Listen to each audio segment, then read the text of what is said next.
Hello everyone, welcome to learn easy maths classes. आज इस video में मैं आपको rational and irrational number exercise 1B के क्वेश्चंस कराऊंगा। In the previous video I explained you exercise number 1A। अगर आपने वो वीडियो नहीं देखी है तो लिंक आपको डिस्क्रिप्शन बॉक्स में मिल जाएगा। So today we will start this exercise 1B। First question है, state which of the following number are irrational. तो प्रीवियस वीडियो में हमने सीखा था रेशनल नंबर्स क्या होते हैं। अब इस वीडियो में आप देखेंगे कि इरेशनल नंबर क्या होते हैं। ऐसे नंबर्स जिनका स्क्वायर रूट या क्यूब रूट फाइंड करने पे एग्जैक्ट वैल्यू फाइंड ना हो पाए। इफ़ द स्क्वायर रूट और क्यूब रूट और any other kind of root, कोई भी काइंड रूट का हो, अगर उसकी एग्जैक्ट वैल्यू फाइंड ना हो पाए। फॉर एग्जांपल आपने स्क्वायर रूट 4 का फाइंड करा तो इसकी एग्जैक्ट वैल्यू आपको मिल जाएगी। 4 का स्क्वायर रूट क्या होता है? 2। तो ऐसे नंबर तो रेशनल होते हैं जिनकी एग्जैक्ट वैल्यू स्क्वायर रूट की, क्यूब रूट की। सपोज करो क्यूब रूट का एग्जाम्पल लें, क्यूब रूट ऑफ 8 है। 8 का अगर हम क्यूब रूट निकालेंगे तो ईजिली आंसर आ जाएगा। क्यूब रूट ऑफ 8 के फैक्टर्स क्या होते हैं? 2 इंटू 2 इंटू 2, ठीक है ना। तो क्यूब रूट जब फाइंड करेंगे तो आंसर क्या आएगा? 8 का क्यूब रूट होता है 2। तो ऐसे नंबर जिनके स्क्वायर रूट या क्यूब रूट फाइंड हो जाते हैं उनको हम रेशनल बोलते हैं। और अगर बाय चांस फाइंड नहीं हो पाते एग्जैक्ट आंसर, जैसे कि स्क्वायर रूट 3 है, अगर हम स्क्वायर रूट 3 का आंसर फाइंड करना चाहेंगे तो आपका एग्जैक्ट वैल्यू नहीं आएगी। 1.732 सो ऑन चलता जाएगा। मतलब जब हम स्क्वायर रूट फाइंड करेंगे 3 का डिवीजन मेथड से तो आप देखेंगे कि आंसर जो है ना 1.732 so on means non terminating आएगा। ये आंसर ख़त्म ही नहीं होगा। नॉन टर्मिनेटिंग के साथ साथ नॉन रिकरिंग भी आएगा। तो ऐसे स्क्वायर रूट, क्यूब रूट जिनकी एग्जैक्ट वैल्यू फाइंड ना हो पाए उनको हम क्या बोलते हैं? Irrational number. तो ये बात आप ध्यान रखेंगे। तो यहाँ पर पहला क्वेश्चन यही है, आपको चेक करना है, क्या चेक करना है कि ये जो गिवन पार्ट्स हैं क्या ये रेशनल हैं या इरेशनल। ठीक है, तो पहला पार्ट देखें। पहला पार्ट है √3 + 5 का होल स्क्वायर। यहाँ पर दो टर्म्स दिए हैं ब्रैकेट में और उनकी पावर 2 है।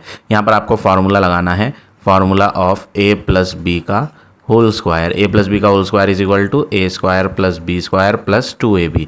ये आइडेंटिटी यहाँ यूज़ करेंगे, यानी a का स्क्वायर करेंगे तो √3 का स्क्वायर हो जाएगा, प्लस b का स्क्वायर करेंगे तो 5 का स्क्वायर हो जाएगा, प्लस 2 इंटू a में आएगा √3 और b में आएगा 5। √3 का जब स्क्वायर करेंगे तो स्क्वायर रूट वाली वैल्यू का स्क्वायर करने पे ना स्क्वायर रूट का सिंबल हट जाता है, बस 3 आ जाएगा। 5 का जब स्क्वायर करेंगे 5 इंटू 5 क्या हो जाएगा? 25, प्लस 2 की मल्टीप्लाई 5 से हो जाएगी तो 2 इंटू 5 हो जाएगा 10, और 10 की जब √3 से करेंगे तो आंसर लिखा जाएगा 10√3। ऐसा नहीं कि आप 10 इंटू √3 का आंसर √30 बना दें, वो गलत हो जाएगा। 10 की मल्टीप्लाई जब √3 से होगी तो आंसर 10√3 लिखा जाएगा। ये दोनों तो ऐड हो जाएंगे, 3 और 25 ये दोनों तो ऐड हो सकते हैं। इनको ऐड करके क्या बन जाएगा? 28, प्लस 10√3 एज इट इज़ रहेगा, ये ऐड नहीं करेंगे। 28 + 10 38 नहीं करेंगे आप। ऐसा क्यों? क्योंकि ये जो 28 है ये एक होल नंबर है, सिंपल। और ये इसमें क्या है? इसमें एक √3 भी आ रहा है, तो ये ऐड नहीं हो सकते। अगर इनको ऐड करना है तो यहाँ पर भी √3 होना चाहिए, दोनों में √3 होना चाहिए, तब ये ऐड हो सकते हैं, अदरवाइज नहीं होंगे। तो ये ऐड नहीं हो सकते, इसको हम इतना ही छोड़ देंगे। अब यहाँ पर आप देख रहे हो कि जो हमने क्वेश्चन दिया था उसको सॉल्व किया तो आंसर में एक तो 28 आया और एक आया 10√3। 10√3 में यहाँ √3 आ रहा है। √3 कैसा नंबर है? √3 इज़ इरेशनल नंबर। √3 जो है ना वो एक इरेशनल नंबर है, क्योंकि इसका स्क्वायर रूट जब फाइंड करते हैं तो एग्जैक्ट वैल्यू नहीं आती, इसलिए जो स्क्वायर √3 है वो एक इरेशनल नंबर है। तो जब इसमें स्क्वायर √3 आ रहा है और वो इरेशनल है तो पूरा ही आंसर क्या माना जाएगा? Irrational. So we will say question जो था √3 + 5 का होल स्क्वायर वो एक कैसा नंबर है? इरेशनल नंबर है। किसके कारण? √3 आंसर में आ रहा था उसके कारण। ठीक है, तो ये हो गया आपका part number first. Second part देखो। सेकंड पार्ट में है 4/5 √2 होल स्क्वायर। होल स्क्वायर आप जानते हैं, यहाँ तो कोई फार्मूला नहीं लगेगा क्योंकि यहाँ पे ना तो कहीं पे प्लस साइन आ रहा है ना ही कहीं पे माइनस, तो कोई फार्मूला नहीं, आपको सिंपल 2 टाइम्स इसकी मल्टीप्लाई करनी है। 4/5√2 मल्टीप्लाई 4/5√2, ठीक है। अब 4 × 4 करेंगे ना तो 4 4 जा तो हो जाएगा 16। ये जो 5 है इसकी 5 से मल्टीप्लाई करोगे तो 5 × 5 क्या होगा 25। अब ये जो √2 × √2 है, √2 की √2 से करेंगे ना, सेम रूट की सेम रूट से करते हैं तो सिर्फ नंबर आ जाता है, 2 के ऊपर से रूट हट जाएगा, ठीक है ना। तो √2 मल्टीप्लाई √2 क्या हो जाएगा 2। अब फाइनली जब आप इसे सॉल्व करोगे तो 16/50 आएगा। 16/50 ये कैसा नंबर है, ये एक फ्रैक्शन है। अगर मैं इन्हें सिंपलेस्ट फॉर्म में करूँ ना तो ये बन जाएगा 2 8 जा 16 225 8/25। ये जो 8/25 आया ये एक कैसा नंबर है, रेशनल नंबर है। क्यों है ये रेशनल, क्योंकि ये a/b के फॉर्मेट में लिखा हुआ है, नीचे 0 भी नहीं आ रहा और ऊपर न्यूमरेटर में और डिनोमिनेटर में जो वैल्यू दी है ये कोप्राइम है। 8 और 25 कैसे नंबर है, कोप्राइम, क्योंकि इनका HCF क्या आएगा 1, इसलिए मैं इसको क्या बुला रहा हूँ, रेशनल। तो क्वेश्चन में पूछा था क्या ये सेकंड पार्ट आपका इरेशनल है, नहीं, इसका आंसर क्या है, ये एक रेशनल नंबर है, ठीक है। तो ये हो गया आपका पार्ट नंबर 2। अब देखिए third part. Third part 4 - √5 into 4 + √5, ये है आपका क्वेश्चन। और यहाँ पर भी वही चेक करना है क्या ये गिवन नंबर आपका रेशनल है या इरेशनल। तो यहाँ पर भी हम एक आइडेंटिटी लगाएंगे। अगर मैं इस 4 को a कहूँगा तो इस 4 को भी a कहूँगा। ये √5 को अगर मैं b बोलूँगा तो इधर भी √5 को b बोलना पड़ेगा। ये तो a + b है ब्रैकेट में और ये है a - b, तो a + b a - b वाला फार्मूला लगाना है, a² - b²। दैट मीन्स आप जो है a का स्क्वायर करोगे यानी 4 का स्क्वायर माइनस b में आप लोगे √5 और उसका स्क्वायर करोगे। अब नेक्स्ट वर्क आपने क्या करना है, यहाँ पर आपने स्क्वायर कर देना है। 4 का स्क्वायर आप जानते हैं 4 4 जा होता है 16, और जब √5 का स्क्वायर करेंगे ना तो √5 का स्क्वायर होता है 5। जब रूट वाले का स्क्वायर किया जाता है तो ऊपर से रूट का साइन हटा दिया करते हैं। अब 16 में से 5 को माइनस करेंगे तो आंसर 11 आएगा। 11 एक सिंपल होल नंबर है, होल भी बुला सकते हैं इसे, नेचुरल भी बुला सकते हैं। 11 एक होल नंबर भी होता है, 11 एक नेचुरल नंबर भी होता है, ठीक है ना। तो ऐसे नंबर्स क्या होते हैं, रेशनल होते हैं। तो क्वेश्चन में पूछा था ये जो आपका थर्ड पार्ट है ये रेशनल है या इरेशनल, तो इसका आंसर आपका क्या है, ये एक रेशनल नंबर है। तो इस तरह से आप ये पार्ट नंबर 3 करेंगे। अब देखें फोर्थ पार्ट। क्वेश्चन है 3√2 - 2 का होल स्क्वायर। यहाँ पे मिस प्रिंट है थोड़ा सा, ये होल स्क्वायर है, ठीक है। यहाँ पर भी हमें आइडेंटिटी लगानी है a - b का होल स्क्वायर वाला फॉर्मूला, जो कि होता है a² + b² - 2ab, ठीक है। तो a का तो स्क्वायर करेंगे तो a वाली वैल्यू ये है और b वाली वैल्यू ये है, तो a में तो आप लोगे 3√2 का स्क्वायर प्लस b में आप लोगे 2 का स्क्वायर, क्योंकि फॉर्मूले में यहाँ बीच में माइनस था तो इसलिए -2ab लिया। -2 × a की वैल्यू है 3√2 इंटू b की वैल्यू है 2। अब आप जब स्क्वायर करोगे तो पहले 3 का स्क्वायर करो, 3 × 3 क्या होता है 9। आगे 3 के ना तो प्लस है ना माइनस, तो आपको लगाना पड़ेगा मल्टीप्लाई। अब √2 आया, √2 का जब स्क्वायर करेंगे ना तो रूट वाले का स्क्वायर करने से रूट हट जाता है, 2 बचेगा। 2 का जब स्क्वायर करोगे तो 2 × 2 4 होगा, माइनस 2 की मल्टीप्लाई 3 से होगी तो 6, 6 की मल्टीप्लाई इस 2 से करेंगे तो 6 2 जा क्या हो जाएगा 12 और बचेगा ये √2, तो आंसर हो जाएगा 12√2। अब 9 × 2 क्या होता है, 9 2 जा 18 प्लस 4 माइनस 12√2। 18 + 4 करेंगे तो आंसर बनेगा 22 माइनस 12√2। अब ये इससे ज़्यादा सॉल्व नहीं हो पाएगा। 22 एक सिंपल नंबर है और 12√2 में ना √2 आ रहा है, ना तो हम इन्हें माइनस कर पाएंगे 22 को और 12 को। क्यों, क्योंकि 22 इसके साथ √2 नहीं लिखा हुआ, जबकि इधर √2 लिखा हुआ है। तो अगर इन्हें माइनस करना है ना, या तो दोनों में √2 लिखा होना चाहिए या फिर दोनों में √2 नहीं होना चाहिए, तब तो ये सॉल्व होते हैं। अब यहाँ पर √2 आ रहा है तो आप यहाँ लिखेंगे कि √2 एक कैसा नंबर है, इरेशनल नंबर है, क्योंकि इसका स्क्वायर रूट का एग्जैक्ट आंसर फाइंड नहीं होता।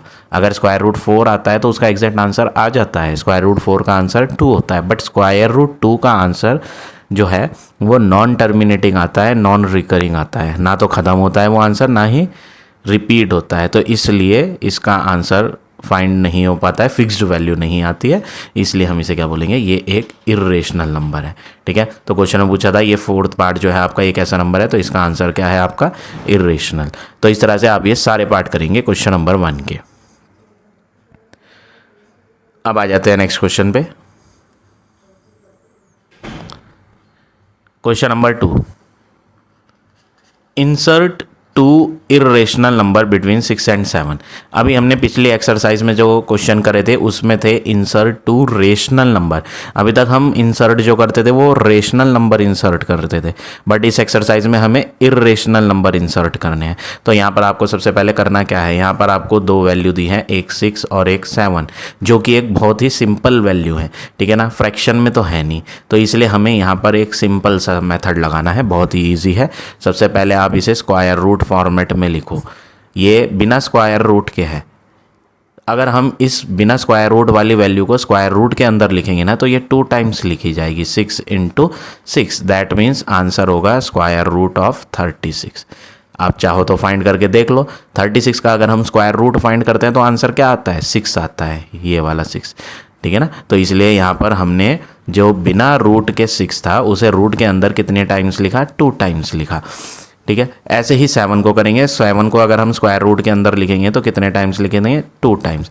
अगर हम इस 7 को क्यूब रूट के अंदर लिखें, फॉर एग्जांपल स्क्वायर रूट के अंदर ना लिख के क्यूब रूट के अंदर जिस पे 3 लगा रहता है, तो ऐसे में हम 7 को कितने टाइम्स लिखेंगे, 3 टाइम्स लिखेंगे। ठीक है ना, क्या करना है यहाँ ध्यान रखेंगे, अगर स्क्वायर रूट है तो हम 7 को रूट के अंदर कितने टाइम लिखेंगे, 2 टाइम, और अगर क्यूब रूट है तो हम उस वैल्यू को स्क्वायर रूट के अंदर कितने टाइम लिखेंगे, 3 टाइम लिखेंगे। ये बात आपको खास ध्यान रखनी है। अब नेक्स्ट वर्क क्या करना है, ये तो मैं इरेज कर देता हूँ, ये तो मैंने एग्जाम्पल दिया था आपको। नेक्स्ट वर्क, स्क्वायर रूट ऐसे ही रहने दें, 7 × 7 क्या होता है, 49। तो हमने यहाँ दोनों वैल्यूज़ को कन्वर्ट कर लिया रूट फॉर्म में, एक आया रूट 36 और दूसरा आया रूट 49। 36 जो है वो छोटा होता है 49 से, तो square root 36 is smaller than square root of 49। अब आपसे क्वेश्चन में कहा था कि आप जो है 2 इर्रेशनल नंबर लिखो, तो आपको 2 इर्रेशनल नंबर इन दोनों के बीच में लिखने हैं, स्क्वायर रूट 36 के और स्क्वायर रूट 49 के बीच में 2 इर्रेशनल नंबर। और इर्रेशनल नंबर की पहचान मैंने आपको क्या बताई है, इर्रेशनल नंबर ऐसे नंबर होते हैं जिनका स्क्वायर रूट का एग्जैक्ट आंसर फाइंड नहीं होता। जैसे कि फॉर एग्जांपल ये 36 लिखा है, ये जो 36 है ना रूट के अंदर, अगर मैं इसे सॉल्व करूं तो इसका तो एग्जैक्ट आंसर आ जाएगा, हमें पता है कि इसका एग्जैक्ट आंसर तो 6 होगा। ऐसे ही 49 का अगर मैं स्क्वायर रूट निकालूंगा तो उसका भी एग्जैक्ट आंसर क्या है, 7 7 या 49, तो स्क्वायर रूट ऑफ 49 क्या है, 7। तो ये जो नंबर थे ना दोनों, ये दोनों कैसे नंबर थे, ये तो रेशनल नंबर थे, क्योंकि इनका एग्जैक्ट आंसर तो आ चुका। बट हमें यहाँ जो फिल करने हैं नंबर वो इर्रेशनल होने चाहिए, मतलब उनका रूट निकालने पे एग्जैक्ट आंसर फाइंड ना हो पाए, ऐसे नंबर लिखने हैं। तो स्क्वायर रूट 36 और स्क्वायर रूट 49 के बीच में क्या आएगा, स्क्वायर रूट 37 आएगा। अगर आप इसका रूट फाइंड करने की कोशिश करेंगे नहीं निकल पाएगा। ऐसे ही स्क्वायर रूट ऑफ 38 निकाल के देखना तो वो भी नहीं निकल पाएगा। ठीक है ना, आप और भी लिख सकते हो, काफ़ी सारे हैं, square root 37, square root 38, square root 39 भी नहीं निकलेगा, 40 भी नहीं निकलेगा, 41 भी नहीं निकलेगा, 42 भी निकलेगा। जितने भी आ रहे हैं ना बीच में वो सब के सब इर्रेशनल आ रहे हैं। कहाँ से कहाँ तक, रूट 36 से लेके रूट 49 के बीच में आने वाले सारे नंबर इर्रेशनल होते हैं। तो मुझे 2 लिखने थे तो मैंने बस ये 2 लिख दिए। आप कोई और से लिखना चाहते हो तो वो भी सही है। आपके आंसर शीट में रूट 43 और रूट 47 लिखा है, तो इसका मतलब ये नहीं कि बस आपके वही 2 आंसर हैं, इसमें आप और भी वैल्यूज़ लिख सकते हो, इनफाइनाइट आंसर्स आ सकते हैं इसमें। ठीक है ना, तो हमने यहाँ रूट 36 को तो 6 लिख दिया, रूट 49 को लिख दिया 7, और इनके बीच में 2 नंबर कौन कौन से आ गए, एक तो आया रूट 37 और एक आया रूट 38। तो क्वेश्चन में बोला था right 2 irrational number between 6 and 7, तो 6 और 7 के बीच में ये आ गए वो 2 इर्रेशनल नंबर जो हमें फाइंड करने थे। तो इस तरह से आप ये क्वेश्चन नंबर 2 करेंगे। अब आ जाते हैं नेक्स्ट क्वेश्चन पे, क्वेश्चन नंबर 3। इसमें भी वही है, राइट 2 इर्रेशनल नंबर। यहाँ पर भी वही सेम कंसेप्ट यूज़ करें, क्योंकि यहाँ पर भी फ्रैक्शन तो दिया नहीं, सिंपल नंबर दिए हुए हैं। एक तो दिया है 2√3 और दूसरा दिया है √15। सबसे पहले आप क्या करें, रूट के अंदर कौन है, 3। जो बाहर होता है ना, बिना रूट के होता है। अभी हमने पिछले क्वेश्चन में 2 में करा था कि जो बिना रूट के वैल्यू होती है, अगर हम उसे रूट के अंदर लिखते हैं तो उसे 2 टाइम्स लिखा जाता है। तो ये जो 2 है ना, ये रूट के अंदर तो है नहीं, इसे अगर मैं अंदर लिखूंगा ना तो इसे मल्टीप्लाई लगा के 2 टाइम्स लिखना पड़ेगा। तो आंसर क्या बन जाएगा रूट में, 3 2 6, 6 2 12।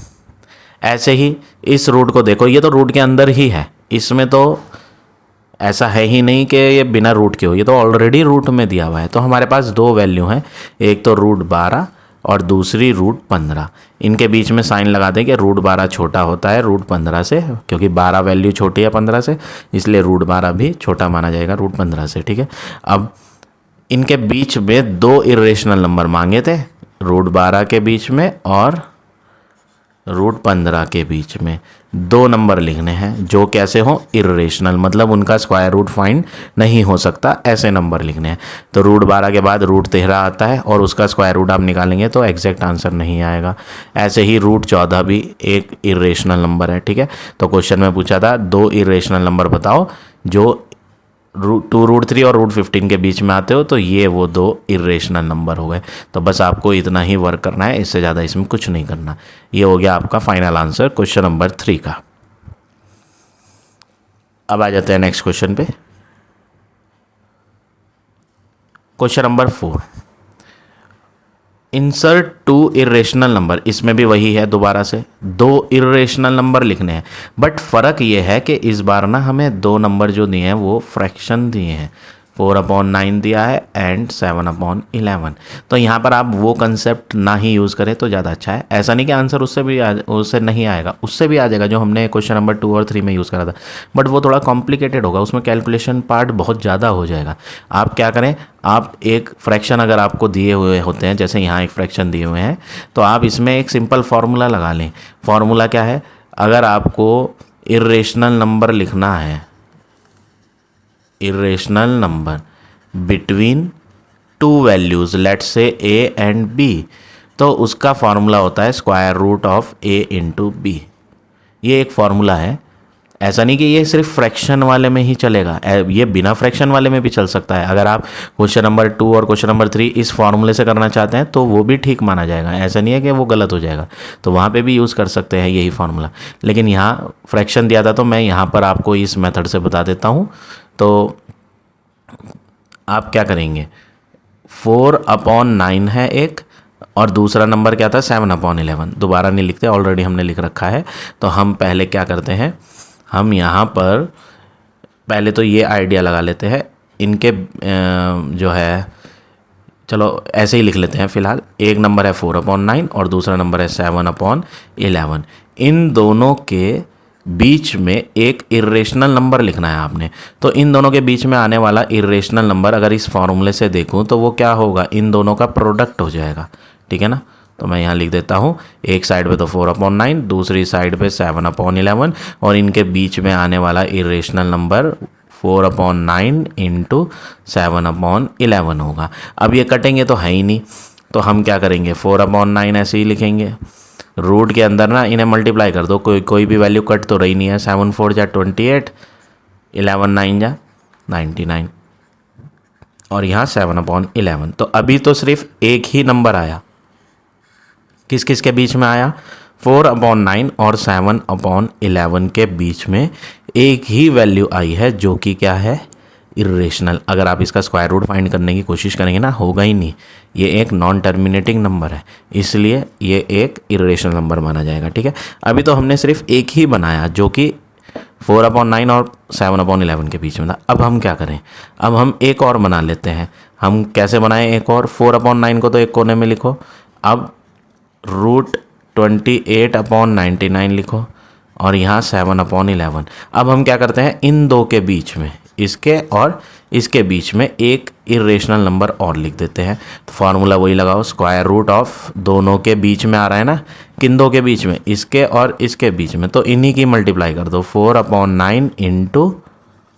√28/99। ठीक है।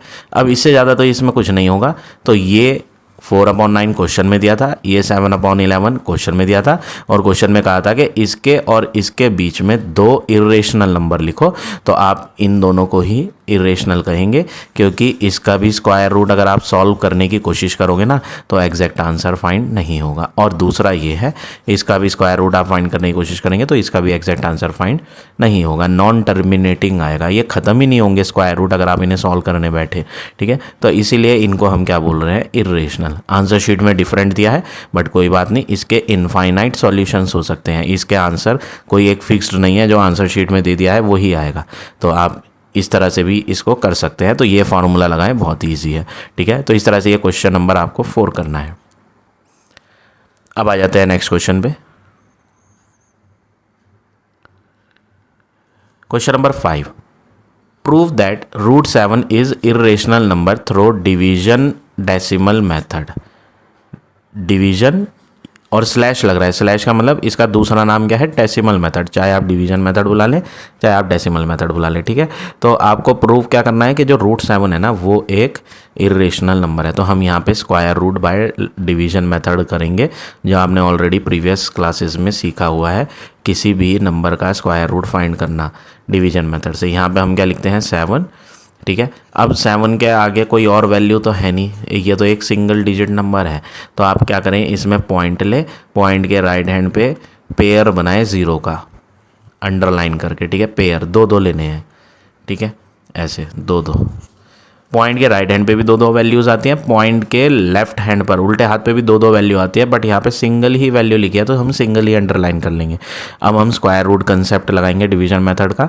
क्या होता है, जो वैल्यू इधर लिखेंगे वही वैल्यू ऊपर भी आएगी, बट 7 से बड़ी नहीं होनी चाहिए अगर हम उनको मल्टीप्लाई करें।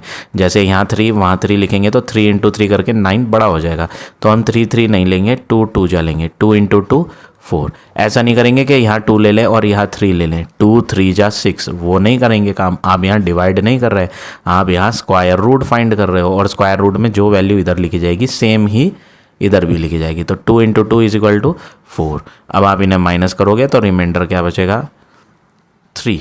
ठीक है, अब ऊपर से आप अंडरलाइन वाली दोनों की दोनों 0 नीचे ले आओगे, और जब आप ये दोनों की दोनों 0 नीचे लाओगे तो पीछे जो पॉइंट था ना वो आंसर में आ जाएगा ऊपर। ठीक है, ऐसा नहीं कि एक ही 0 लाएंगे, जब अंडरलाइन दोनों 0 है ना तो वो दोनों की दोनों 0 ही नीचे आएंगी। आप ऐसा नहीं करेंगे कि एक 0 ऊपर छोड़ दे एक नीचे ले आए, वो गलत हो जाएगा। ठीक है, अब आपको नेक्स्ट वर्क क्या करना है, नेक्स्ट वर्क ये है कि आप इस 2 को ऊपर तो लिख ही चुके थे, एक बार और लिखो इसी के नीचे और ऐड करो, तो 2 + 2 क्या होता है, 4। ठीक है, ये स्टेप एज इट इज़ करने हैं आपने। क्या, जो वैल्यू यहाँ लिखी जाएगी वही वैल्यू ऊपर लिखी जाएगी, और उनको मल्टीप्लाई करके 7 से बड़ा नहीं होना चाहिए। दूसरा काम क्या करना है, ये 2 नीचे लिखकर इन्हें ऐड भी करना है, तो बन जाएगा 4। अब जो वैल्यू इधर लिखेंगे ना वही वैल्यू ऊपर लिखेंगे, सेम स्टेप रिपीट करना है जो अभी हमने फर्स्ट स्टेप किया था, वही सेम स्टेप यहाँ भी। सपोज करो मैंने यहाँ 4 के आगे अगर 5 लिखा तो इधर भी क्या लिखना पड़ेगा मुझे, 5। ठीक है, और जब मैं मल्टीप्लाई करूँगा 45 की किससे, ऊपर वाले 5 से, तो आंसर या तो 300 आना चाहिए या 300 से छोटा, ना कि उससे बड़ा। ठीक है, बहुत छोटा भी नहीं ले सकते, इसके नियरेस्ट लेना है, 300 के नियरेस्ट। ठीक है, तो आपको क्या करना है, 45 की 5 से रफ में मल्टीप्लाई करके देखना है कि 45 5 जा क्या होता है। 5 5 = 25, 2 कैरी, 5 4 = 20 और 2, ये तो 225 आ रहा है, जो कि इससे काफ़ी पीछे है। अगर मैं 5 की जगह 6 लूँ यहाँ, अगर मैं 5 नहीं लेता इधर तो 6 लेना पड़ेगा। ज़रा 6 पे ट्राई करते हैं, क्योंकि 5 पे तो छोटी आ रही थी, तो ये तो पड़ा जाएगा 46 और वो पड़ा जाएगा ओनली 6। तो 46 6 जा 36, 3 इधर आएगा, 6 4 जा 24, 24 में 3 जोड़ेंगे 27। ये सही है, बहुत ही नज़दीक है 300 के। तो 46 6 जा करेंगे कितना, 276, और फिर माइनस करेंगे, 10 में से 6 गया 4, इधर आ गया 9, 9 में से 7 गया 2, इधर आ जाएगा 2, 2 में से 2 गया 0। अब ऊपर अंडरलाइन वाली जो दोनों 0 हैं वो नीचे आ जाएंगी, तो ये बन जाएगा 2400। अब जैसे यहाँ 2 लिखा था उसी के नीचे 2 लिखा था और प्लस करा था, ऐसे ही यहाँ 6 लिखा है तो इसी के नीचे क्या लिखो, 6 और प्लस कर लो। तो 46 में 6 जोड़ेंगे तो क्या बनेगा, 52। फिर दोबारा से वही स्टेप रिपीट करना है। क्या, जो वैल्यू इधर लिखी जाएगी वही वैल्यू ऊपर भी लिखी जाएगी। सपोज करो मैं यहाँ लिखता हूँ 4, तो फिर ऊपर भी क्या लिखना पड़ेगा 4। लेकिन जब मैं 524 की 4 से मल्टीप्लाई करूँगा ना, तो इसके नियरेस्ट नंबर आना चाहिए 2400 के। ऐसा नहीं कि 2400 से बहुत छोटा आ जाए या बड़ा आ जाए, बड़ा तो लेना ही नहीं है, इससे छोटा लेना है, लेकिन बहुत छोटा नहीं, बिल्कुल नियरेस्ट जो आएगा। तो ज़रा करके देखते हैं मल्टीप्लाई 524 की 4 से। 4 4 जा 16, 4 2 जा 1 9, 5 4 जा 20, 2096 आ रहा है। और अगर मैं 5 लेता ना, 524 की जगह 5 डालता, 525 और ऊपर भी 5 लेता, तो आंसर 2400 से बड़ा आएगा। आप रफ में करके देखना। इसीलिए मैंने यहाँ क्या कर रहा हूँ, मैं यहाँ 5 ना लेकर के 4 ले रहा हूँ। 524 4 जा कितना होता है 2096, और इन्हें माइनस करूँगा। 10 में से 6 गया 4, इधर 9 रह जाएगा, 9 में से 9 गया 0, 3 में से 0 गया 3, 2 में से 0 गया 0। आगे से हम ये 2 0 नीचे लाएंगे, अंडरलाइन वाली दोनों 0, ये 4 नीचे लिखकर ऐड भी होगा। तो 524 में 4 ऐड करेंगे तो क्या बन जाएगा 528। फिर दोबारा से वही स्टेप रिपीट करना है। क्या स्टेप, कि जो वैल्यू यहाँ लिखी जाएगी वही वैल्यू ऊपर लिखी जाएगी, बट इसके नियरेस्ट होना चाहिए 30,400 के। तो यहाँ आपको ना तो 4 लेना है ना 6, आपको लेना पड़ेगा 5। 4 लेंगे तो बहुत छोटा बनेगा, 5 लेंगे तो बड़ा बन जाएगा। हम 6 लेंगे तो बड़ा बन जाएगा। हम यहाँ 5 लेंगे, 5 लेकर आंसर इसके नज़दीक ही आएगा बहुत। तो इधर भी 5 लिखना है और ऊपर भी 5। तो ये तो पड़ा जाएगा 5285, और ऊपर वाला जो 5 है वो इससे मल्टीप्लाई हो जाएगा। 5 5 जा 25, 8 5 जा 40 और 2 42, 5 2 जा 10, 10 + 4 14, 5 5 जा 25 और 1 26। अब क्या करेंगे, यहाँ पर आ जाएगा 52855 जा कितना हो गया 26425। अगर मैं यहाँ 6 लेता 5 की जगह तो आंसर बड़ा आता। आप रफ में करके देखना, 5286 के मल्टीप्लाई 6 से अगर आप करोगे तो आंसर इससे 30,400 से बड़ा बनता है। इसलिए मैंने यहाँ 5 लिया और ऊपर भी 5 लिया। अब मैं इन्हें माइनस करूँगा। जब मैं इन्हें माइनस करूँगा तो 10 में से 5 जाएगा तो क्या हो जाएगा 5, इधर क्या रह जाएगा 9, 9 में से 2 गया 7, यहाँ रह जाएगा 3, तो पीछे से बोरो लेना पड़ेगा, 13 बनाएंगे। 13 में से 4 गया, ये हो जाएगा 13 में से 4 गया 9, ठीक है, और यहाँ रह जाएगा 9, 9 में से 6 गया 3, यहाँ 2 रह गया, 2 में से 2 गया 0, तो रिमाइंडर बच रहा है 3975। अगली 2 0 भी नीचे ले आएंगे, ठीक है। और ये जो 5 हमने यहाँ लिखा था ऊपर भी लिखा था, इसको ऐड भी करना है नीचे लिख के। तो हम अब क्या करेंगे, इन्हें जोड़ेंगे। अगर आप इन्हें जोड़ोगे ना 85 में 5 को, तो ये बन जाएगा 5290। अब आपको जो वैल्यू इधर लिखनी है वही ऊपर भी लिखनी है और मल्टीप्लाई करके आंसर ये 3,97,500 से छोटा आना चाहिए।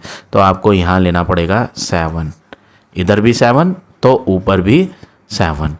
अब रफ में करके देखेंगे, 52,907 के मल्टीप्लाई 7 से 6 लेंगे ना तो इससे बहुत ही ज़्यादा छोटा बन जाएगा, और अगर 8 लेंगे तो इससे बड़ा बन जाएगा। तो एग्जैक्ट वैल्यू 7 आएगी, इसलिए मैं 7 से कर रहा हूँ, ठीक है। आपको रफ में करके देखना पड़ेगा। ये कोई इसे पता करने की कोई ट्रिक नहीं है कि आपको यहाँ पता कैसे चलेगा 2 लेना है 6 लेना है 4। ये तो कुछ अपनी अंडरस्टैंडिंग से लेनी है, कुछ आपको यहाँ रफ में मल्टीप्लाई करके देखना पड़ेगा, तब पता चलेगा कि यहाँ पर अगर हम 6 ले रहे हैं तो 52,906 की मल्टीप्लाई 6 से करके इसके आसपास आ रहा है या दूर बनना है, तो वो तो करने के बाद ही पता चलेगा। तो रफ में तो करके देखना ही पड़ेगा आपको, ठीक है। 7 7 जा क्या होता है 49, 4 इधर आ जाएगा, 7 0 जा 0 4, 7 9 जा 63, 6 इधर, 7 2 जा 14, 14 + 6 20, 2 इधर, 7 5 जा 35, 35 + 2 37। तो ये आ गया 370349, ठीक है। 8 अगर मैं लेता ना तो आंसर बड़ा आता है इससे, इसलिए मैंने 8 नहीं लिया। अब हम माइनस करेंगे, 10 में से 9 गया 1, 9 में से 4 गया 5, 4 में से 3 गया 1, 7 - 0 7, 9 - 7 2, ये आ गया आपका रिमाइंडर। अब आगे और भी जितनी मर्जी आप 0 लेके सॉल्व कर लें, लेकिन ये जो है ना रिमाइंडर ख़त्म ही नहीं होगा, रिमाइंडर 0 आएगा ही नहीं। तो हमने यहाँ एक चीज़ नोटिस करी कि हम जो है ना स्क्वायर रूट फाइंड कर रहे हैं तो वो फिनिश ही नहीं हो रहा। तो जो स्क्वायर रूट फिनिश नहीं होता उसे हम क्या बोलते हैं, ये जो स्क्वायर रूट 7 है ये कैसा नंबर है? इट इज़ नॉन टर्मिनेटिंग, ये ख़त्म ही नहीं हो रहा, तो इसको हम क्या बुलाएंगे? It is non terminating. And इसका आंसर अगर मैं देखूँ ना 2.6457 एंड सो ऑन चलता जाएगा। तो हमें यहाँ एक चीज़ नोटिस हो रही है कि हर बार कुछ नई डिजिट आ रही है, मतलब रिपीट नहीं हो रहा कि हमें आंसर रिपीट होता हुआ नज़र आ रहा हो, जैसे कि 2.646464 रिपीट तो हो ना, रिपीट हो नहीं रहा, हर बार डिफरेंट ही बन रहा है कुछ। तो हम इसे क्या लिखेंगे? ना तो ये ख़त्म हो रहा है और ना ये रिपीट हो रहा है। तो रिपीट ना होने वाले को क्या बोलते हैं? Non recurring. पॉइंट वाला नंबर है, पॉइंट वाले नंबर को हम क्या बुलाते हैं? डेसिमल। ये एक नॉन टर्मिनेटिंग और नॉन रिकरिंग डेसिमल है। सो रूट 7 कैसा नंबर है? Is irrational. इसलिए हम बोलेंगे कि रूट 7 जो है वो एक इर्रेशनल नंबर है। ये आपको लिखना है, ये कंपलसरी है लिखना। क्वेश्चन में कहा था कि साबित करोगे ये जो रूट 7 आपने निकाला है ये एक इरेशनल नंबर है। तो कैसे पता चला है वो जवाब तो आपको लिखना पड़ेगा कि ये नॉन टर्मिनेटिंग और नॉन रिकरिंग डेसिमल आ रहा है, इसलिए ये कैसा नंबर है? इरेशनल। तो इस तरह से आप ये क्वेश्चन नंबर 5 करेंगे। अब आ जाते हैं नेक्स्ट क्वेश्चन पे।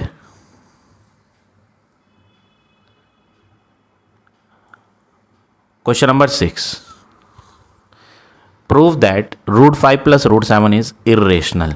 यहाँ पर भी इर्रेशनल प्रूव करना है, बट फ़र्क इतना है कि पिछली बार जो हमने अभी क्वेश्चन करा था प्रीवियस क्वेश्चन, उसमें सिंगल रूट वाला नंबर था। यहाँ पे दो दो आ रहे हैं नंबर, एक तो रूट 5 है और एक रूट 7।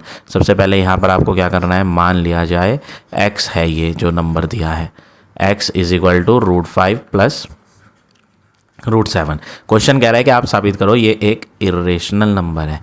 ठीक है, तो हम क्या करते हैं? हम मान लेते हैं कि ये जो x की वैल्यू है ये एक रेशनल नंबर है, उल्टा मानते हैं, और फिर हम अपने इस स्टेटमेंट को गलत साबित करेंगे।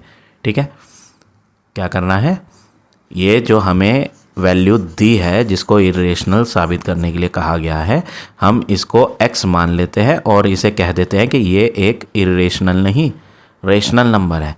ठीक है, साबित तो इरेशनल करना है, बट हम इसे करेंगे अभी साबित। अभी तो हमने उल्टा माना कि ये रेशनल है, इसको अब गलत साबित करना पड़ेगा कि ये हमने जो माना है ना रेशनल, ये रेशनल नहीं इरेशनल आएगा, वो हमें खुद साबित करना है। कैसे करें?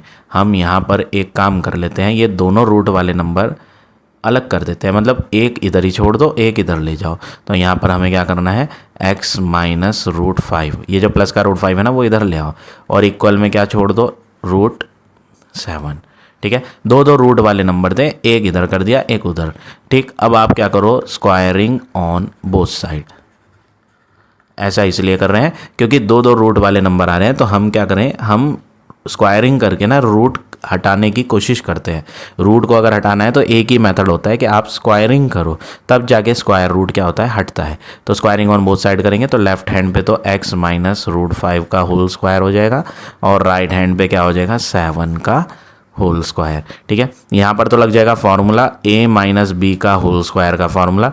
a माइनस बी का होल स्क्वायर होता है a स्क्वायर प्लस b का स्क्वायर माइनस 2 इंटू ए इंटू बी, और इक्वल में रूट 7 का जब स्क्वायर करेंगे तो रूट हट जाएगा और 7 आ जाएगा। x का स्क्वायर क्या होता है? x square. रूट 5 का जब स्क्वायर करेंगे तो आंसर क्या आएगा? रूट हट के 5 आ जाएगा, minus 2 into x into root 5, तो आंसर बनेगा 2 रूट 5x इक्वल 7। ठीक, अब नेक्स्ट वर्क क्या करना है? ये आप इधर ले आओ रूट 5 को, और 7 को इधर ले आओ। तो जो एक ही नंबर रूट वाला पूरे इक्वेशन में यहाँ दिख रहा है उसको अलग कर दो। एक्स स्क्वायर प्लस 5 प्लस का 7 इधर आके क्या हो जाएगा? माइनस का 7, और जो रूट 5 वाला नंबर था ना माइनस का 2 रूट 5, वो इधर आके क्या हो जाएगा? प्लस का 2 रूट 5x। नेक्स्ट वर्क क्या करेंगे? इन्हें आप सॉल्व कर लो, तो ये आ जाएगा एक्स स्क्वायर माइनस, साइन तो बड़े वाले का लगा दो जो इनमें बड़ा है, प्लस और माइनस माइनस होता है तो माइनस कर दो, is equal to 2 root 5x। अब नेक्स्ट वर्क आप क्या करेंगे? नेक्स्ट वर्क ये है कि ये जो यहाँ x के साथ नंबर आ रहा है, ध्यान से देखें क्या कहने हैं। यहाँ पर x के साथ जो नंबर है वो है 2 रूट 5। जिसमें एक तो 2 आ रहा है और एक √5, और आप जानते हैं 2 तो एक नेचुरल नंबर है, यानी कि वो नेचुरल नंबर जो होते हैं उनको हम क्या बुलाते हैं, रेशनल बुलाते हैं। तो जो यहाँ पर आपको 2 दिया है वो तो एक रेशनल है, बट उसके साथ एक √5 और आ रहा है। √5 कैसा नंबर है, √5 एक इरेशनल नंबर है। हम यहाँ क्या करते हैं, इस इरेशनल नंबर को, जो यहाँ इरेशनल दिखाई दे रहा है, पूरी इक्वेशन में बस एक ही इरेशनल नंबर दिखाई दे रहा है, वो है ये √5। रूट अगर हम 5 का फाइंड करते हैं तो आंसर फाइंड नहीं हो पाता। जैसे अभी हमने प्रीवियस क्वेश्चन में 7 का स्क्वायर रूट डिवीजन मेथड से निकाला था, तो आंसर ख़त्म ही नहीं हो रहा था, रिमाइंडर 0 आ ही नहीं रहा था, इसलिए वो कैसा नंबर था, नॉन टर्मिनेटिंग, जिसको हमने क्या बुला दिया था, इरेशनल। ऐसे ही √5 भी एक इरेशनल नंबर है। तो हम क्या करते हैं, यहाँ पे √5 को इक्वल में अलग ही कर देते हैं, और जो यहाँ पर 2 और x इसके मल्टीप्लाई में थे वो लेफ्ट हैंड पे डिवाइड में ले आते हैं, यहाँ नीचे 2x, किसके नीचे, x² - 2 के नीचे। ठीक है, तो हमने क्या करा, राइट हैंड पे से 2 और x जो मल्टीप्लाई में थे वो लेफ्ट हैंड पे ले आए डिवाइड में, और राइट हैंड पे क्या छोड़ दिया, √5। अब आप क्या करेंगे, अब आप बोलेंगे, आप यहाँ बोलेंगे कि जो अकेला सा √5 दिख रहा है वो कैसा नंबर है, √5 इज इरेशनल नंबर। √5 जो है ना वो एक इरेशनल नंबर होता है, इसलिए x² - 2/2x जिसका आंसर √5 था वो कौन है, वो एक इरेशनल नंबर है। इसी का तो आंसर √5 है ना, जब इसका आंसर √5 है तो हम इसी को कहेंगे कि ये ही कौन है, इरेशनल है। ठीक है, अब नेक्स्ट वर्क क्या करना है, जब यहाँ पर आपने इस पूरे एक्सप्रेशन को क्या कह दिया है, इरेशनल, तो इस पूरे एक्सप्रेशन में आने वाला जो x है, जो यहाँ पर x अल्फ़ाबेट दिखाई दे रहा है, उसको भी हम क्या कहेंगे, सो x is also irrational number. ठीक है, जब x² - 2/2x पूरा का पूरा ही क्या आया, ये पूरा का पूरा आंसर क्या आया, इरेशनल आया। क्यों आया इरेशनल, क्योंकि इस पूरे का आंसर √5 था, वो एक इरेशनल नंबर था, तो हमने कह दिया कि ये पूरा का पूरा ही क्या है, एक इरेशनल नंबर है। तो जब ये कंप्लीट इरेशनल है तो इसमें अल्फ़ाबेट दिखने वाला जो टर्म था x, वो भी क्या माना जाएगा, इरेशनल नंबर माना जाएगा। ठीक है, अब x कौन था, आपने स्टार्टिंग में x किसको कहा था, देखो आपने स्टार्टिंग में x कहा था √5 + √7 को, देयरफॉर हम यहाँ देयरफॉर का साइन लगाएंगे, देयरफॉर x का मतलब है √5 + √7 इज इरेशनल नंबर। ठीक है, यहाँ पर आप लिख दें, this proves that our assumption is wrong. ये एजम्पशन क्या होता है, एजम्पशन में एज्यूमिंग वर्ड आ रहा है, एज्यूमिंग मतलब जो माना था। तो यहाँ पर हमने √5 + √7 को क्या प्रूव करा है, इरेशनल। तो यहाँ पर बात कौन सी साबित हुई, यहाँ पर साबित हुआ है कि जो हमारा एजम्पशन था, जो हमने एज्यूम किया था, वो गलत एज्यूम किया था। हमने एज्यूम करा था ना यहाँ कि ये रेशनल है, तो वो हमने गलत एज्यूम कर रहा था। एक्चुअल में √5 + √7 इरेशनल नंबर होता है, वो हमने यहाँ साबित कर दिया। किस तरह से आया, ठीक है, तो इस तरह से आप ये क्वेश्चन नंबर 6 करेंगे। अब आ जाते हैं नेक्स्ट क्वेश्चन पे। Question number 7, locate √17 on the number line. तो इस क्वेश्चन में आपको ज्योमेट्री बॉक्स की ज़रूरत है, ये कंस्ट्रक्शन का क्वेश्चन है, तो ये मैं आपको लास्ट में सिखाऊंगा। इसमें हमें कंपास स्केल की हेल्प लेनी है, तो ये हम लास्ट में करेंगे। अब आ जाते हैं नेक्स्ट क्वेश्चन पे।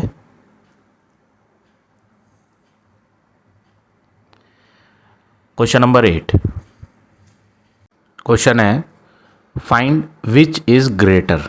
आपको बताना है इनमें से कौन सी वैल्यू ग्रेटर है। पहला तो आपको दिया है रूट के अंदर 12 है और रूट का जो टाइप है वो 6th वाला है, ठीक है, और दूसरी वैल्यू है 15 है रूट के इनसाइड में और रूट है 4 वाला। ये दोनों रूट्स जो है ना वो डिफरेंट है। देखो ये जो सिंबल होता है ये किसका सिंबल होता है, स्क्वायर रूट का। अगर हम ये स्क्वायर रूट का सिंबल हटाते हैं ना तो वैल्यू के ऊपर जो पावर आती है वो आती है 1/2। नेक्स्ट सिंबल ये जो है ये है क्यूब रूट का। अगर हम क्यूब रूट नंबर के ऊपर से हटाते हैं तो उसके ऊपर पावर बनाते हैं 1/3।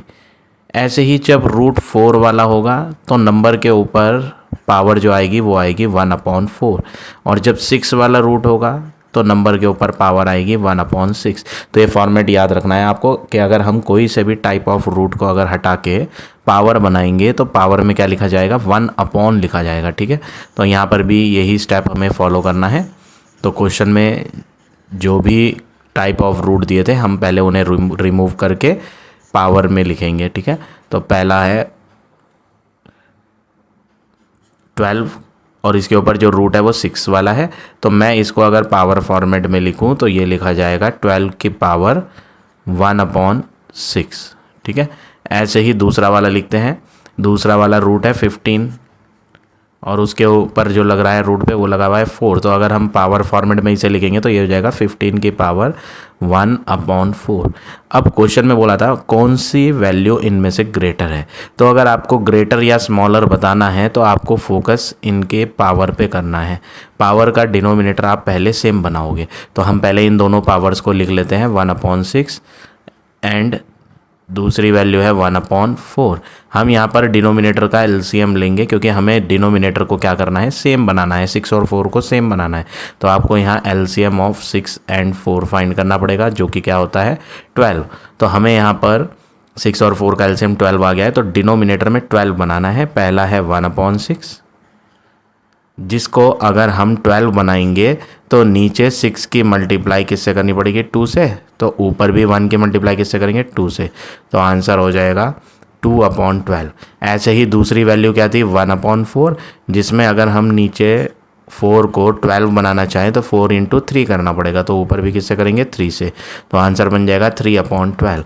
तो हमने यहाँ 1/6 को भी चेंज कर लिया, 2/12 लिख दिया है। ये इक्विवेलेंट बना लिया इसका। ठीक है ना। 1/4 का इक्विवेलेंट फ्रैक्शन कौन सा बनाया, 3/12। और जो दोनों हमने फ्रैक्शंस बनाए हैं ये दोनों के डिनोमिनेटर को सेम बनाया है। अब आपको क्या करना है, अब आपको ये करना है, क्वेश्चन में गिवन था ये वाला स्टेप दोबारा लिखेंगे दोनों। √6 वाला था और अंदर था 12 जिसको हमने पावर फॉर्मेट में क्या लिखा था, 12 की पावर 1/6 लिखा था। बट अभी हमने 1/6 को सॉल्व किया है। 1/6 का इक्विवेलेंट फ्रैक्शन क्या है, 2/12। तो हम क्या करेंगे, 12 की पावर 1/6 हटा देंगे और 1/6 का इक्विवेलेंट फ्रैक्शन 2/12 लिखेंगे। ऐसे ही दूसरा वाला इसके नीचे लिखेंगे। 15 का जो रूट था वो 4th वाला था जिसको हमने यहाँ पावर फॉर्मेट में क्या लिख के दिखाया था, 15 की पावर 1/4 लिख के दिखाया था। और फिर हमने 1/4 का इक्विवेलेंट फ्रैक्शन बनाया था क्या, 3/12। तो 15 की पावर 1/4 हट जाएगी और इसकी जगह लिख देंगे इसका इक्विवेलेंट फ्रैक्शन 3/12। ऐसा लिखने से हमारा फ़ायदा ये हो रहा है कि हम यहाँ पर 12 की पावर में देख रहे हैं तो डिनोमिनेटर 12 आ रहा है और 15 की पावर में देख रहे हैं तो उसका भी डिनोमिनेटर क्या आ रहा है, 12। अब नेक्स्ट वर्क आपने क्या करना है, नेक्स्ट वर्क ये करना है 12 की पावर जो ऊपर का 2 है वो तो पावर अंदर ले जाओ 12 के ऊपर ब्रैकेट के इनसाइड में, और बाहर जो रह जाएगा ना वो नीचे रह जाएगा 12, ऊपर वाला 2 तो हम अंदर ले गए तो यहाँ पे क्या रह जाएगा 1। सेम वर्क यहाँ पे भी करेंगे। 15 की पावर 3/12 था, जो 3 ऊपर न्यूमरेटर में था वो तो इनसाइड में ले आओ ब्रैकेट में। तो ऊपर न्यूमरेटर में 3 जो था वो तो हट चुका है तो उसकी जगह 1 आ जाएगा और नीचे क्या है 12। अब आप देखोगे कि दोनों की पावर ना एग्जैक्टली सेम है। पिछली बार तो पावर एग्जैक्टली सेम नहीं थी। देखो क्वेश्चन क्या था, क्वेश्चन ये था और ये था, ये 2 नंबर क्वेश्चन में दिए हुए थे, हमने इनको पावर फॉर्मेट में लिखा था तो पावर सेम नहीं आ रही थी। तो हमने क्या करा, हमने इनके पहले डिनोमिनेटर सेम बनाने चाहे 6 को और 4 को, जो कि हमने यहाँ बना लिए थे 12। पूरी तो पावर सेम नहीं आई थी, डिनोमिनेटर सेम आए थे 12, न्यूमरेटर तो सेम आए नहीं थे। तो न्यूमरेटर सेम नहीं थे इसलिए हमने न्यूमरेटर को ब्रैकेट के अंदर कर दिया ताकि बाहर जो पावर दिखाई दे वो पूरी एग्जैक्टली सेम दिखाई दे। अब हम इजीली 12 की पावर 2 करेंगे तो 12 × 12 144 की पावर 1/12 आ जाएगा। ऐसे ही 15 की पावर 3 करेंगे तो 15 इंटू 15, 15 का अगर आप स्क्वायर करेंगे तो 225।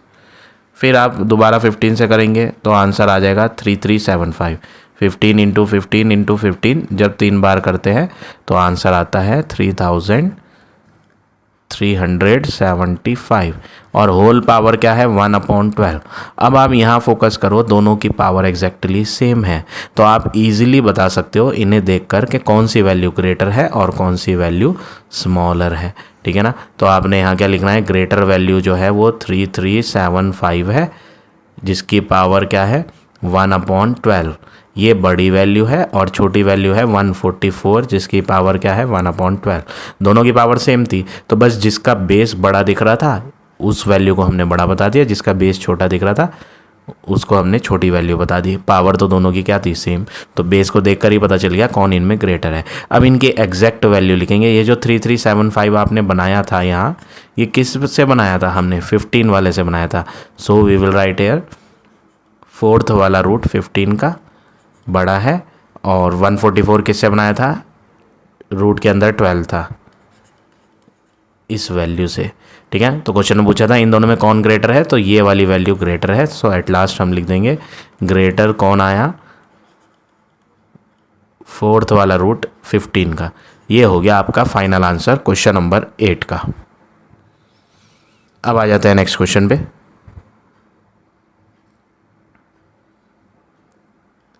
Question number 9, right one pair, pair word है, पेयर का मतलब दो, वो कह रहा है right a pair of irrational number, मतलब आपको पेयर बोला है तो दो नंबर लेने हैं, पेयर मीन्स 2 नंबर्स लेने हैं, और वो कैसे नंबर होने चाहिए, इर्रेशनल नंबर होने चाहिए। जो आप दो नंबर लें, कोई से भी ले सकते हैं, आपकी चॉइस है, बट उनका इरेशनल होना जरूरी है। ठीक है, और फिर वो कह रहा है whose product is rational, but जब हम उनकी मल्टीप्लाई करें ना तो आंसर रेशनल आए, ऐसा उसने क्वेश्चन में कहा है कि हमें दो इरेशनल नंबर लेने हैं बट उनका प्रोडक्ट करके रेशनल बनना चाहिए। तो ऐसे में आप क्या करेंगे, जो दो नंबर आप इरेशनल लेंगे,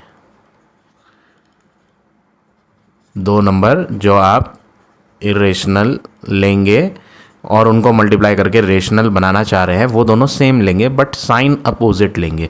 सपोज करो मैंने यहाँ लिया 2 + √3, ये हमारी चॉइस है, ज़रूरी नहीं कि 2 + √3 लेना है, आप कुछ और भी ले सकते हो, कोई सा भी एग्जाम्पल दे सकते हैं हम यहाँ। ठीक है ना, तो आंसर शीट से आंसर हमारा डिफरेंट भी हो सकता है, उससे कोई सोचने की बात नहीं है इतनी। क्वेश्चन इस क्वेश्चन के आंसर आप जो मर्जी बना सकते हैं, इनफाइनाइट आंसर बना सकते हो आप। ठीक है ना, तो पहला इरेशनल नंबर लिया मैंने 2 + √3, ये इरेशनल इसलिए है क्योंकि इसमें √3 आ रहा है और √3 एक इरेशनल नंबर होता है, जबकि 2 तो एक रेशनल है। तो जब दो चीज़ों का सम दिया हुआ है 2 का और √3 का, बट उनमें से एक भी इरेशनल है, तो इसलिए ये पूरा का पूरा क्या माना जाएगा, इरेशनल माना जाएगा। ठीक है, अब दूसरा वाला ना आप इसके अपोजिट साइन वाला लो, कुछ और नहीं ले सकते, नंबर नहीं बदल सकते, 2 की प्लेस पर 2 रहेगा, √3 की प्लेस पर √3 रहेगा, प्लस की जगह बस माइनस होगा। ऐसा ही करना है, तभी जाकर हम जब इन दोनों का प्रोडक्ट निकालेंगे, फर्स्ट का और सेकंड का, तो आपको दिखाई देगा कि ये एक आइडेंटिटी है, 2 + √3 इंटू 2 - √3। कौन सी identity, a + b into a - b, जिसका फार्मूला होता है a² - b²।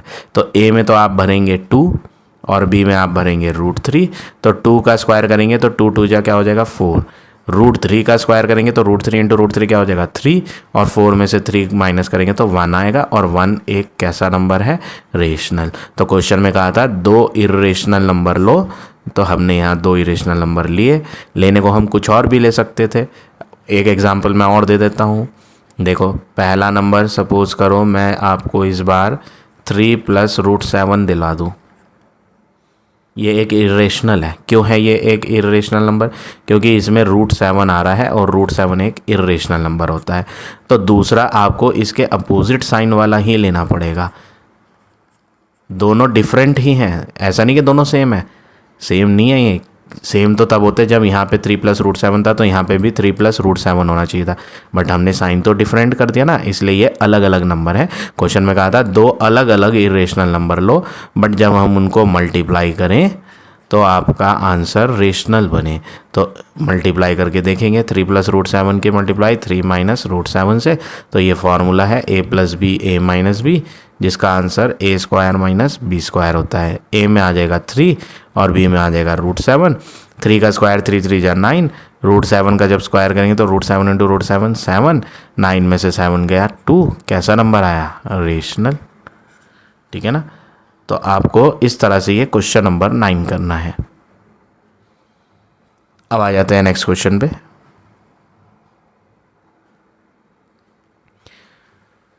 Question number 10, prove that 1/√5 is irrational number. आपसे कहा है आप जो है प्रूव करो कि 1/√5 एक इर्रेशनल नंबर है।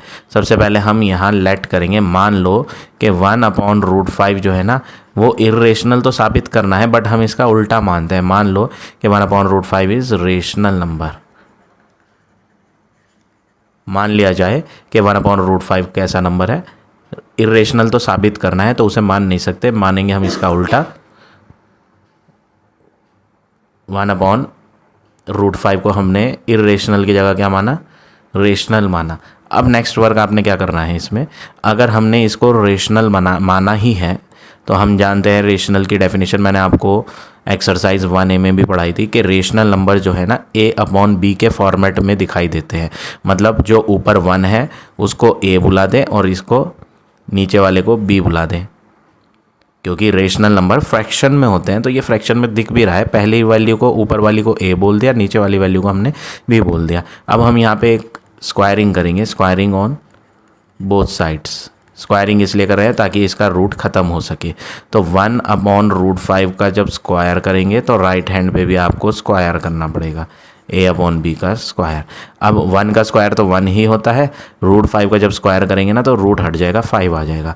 a का स्क्वायर करेंगे तो a² हो जाएगा और b का स्क्वायर करेंगे तो b² हो जाएगा। अब आप क्रॉस मल्टीप्लाई कर लें तो b² इधर आ जाएगा 1 के पास, तो 1 × b² बन जाएगा b²। 5 इधर आ जाएगा a² के पास, तो 5 × a² बन जाएगा 5a²।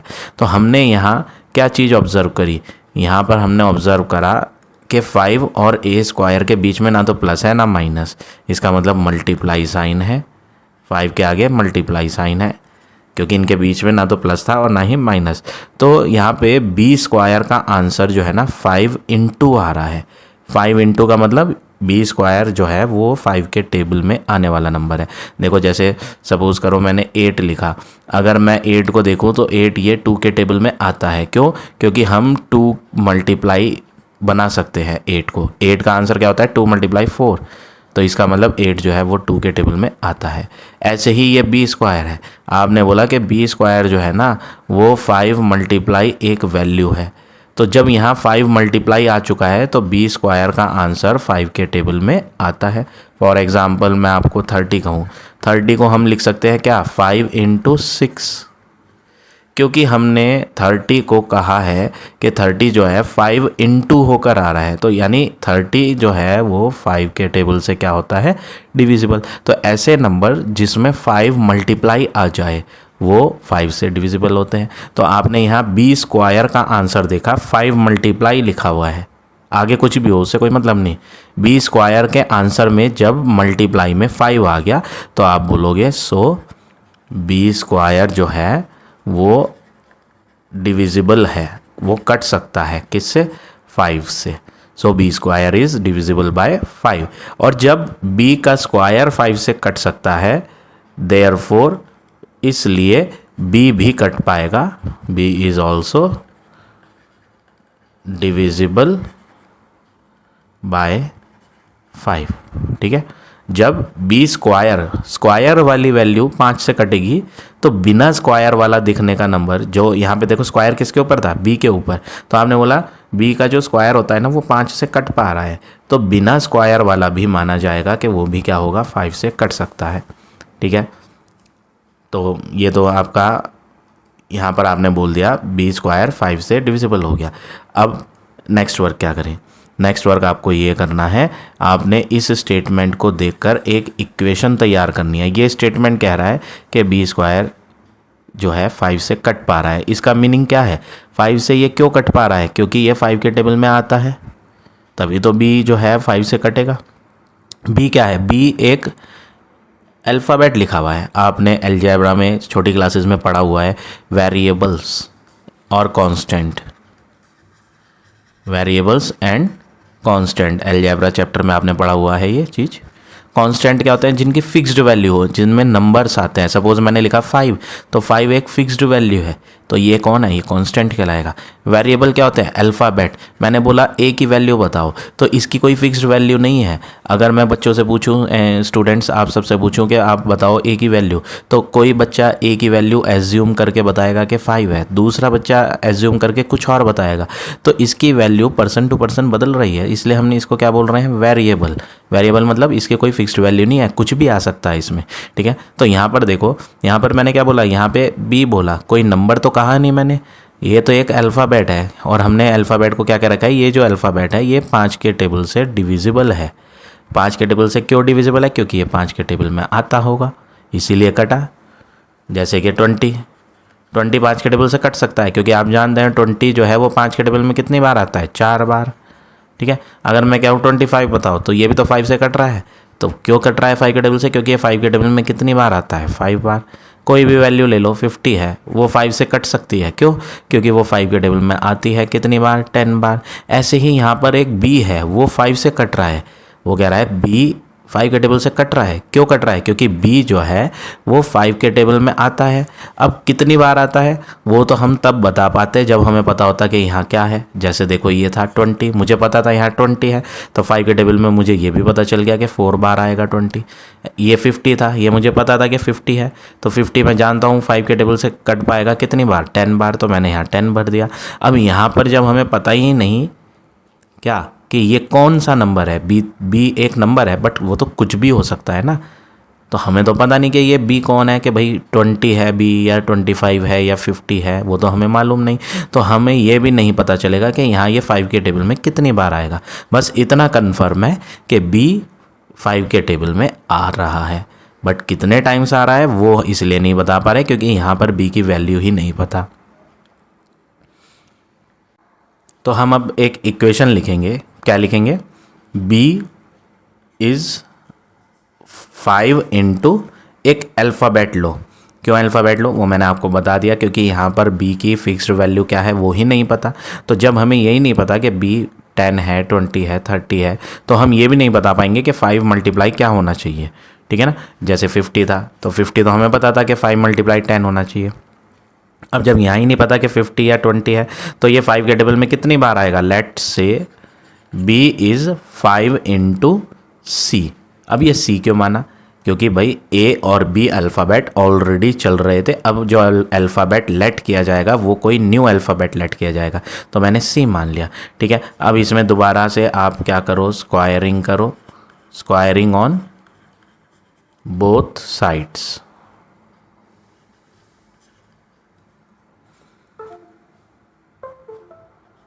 Squaring on both sides करनी है, तो b का जब स्क्वायर करेंगे तो बन जाएगा b square is equal to 5 का स्क्वायर करेंगे तो 5 का स्क्वायर हो जाएगा 25, और आगे लिखा है c, तो उसका भी स्क्वायर हो जाएगा, तो बन जाएगा c स्क्वायर।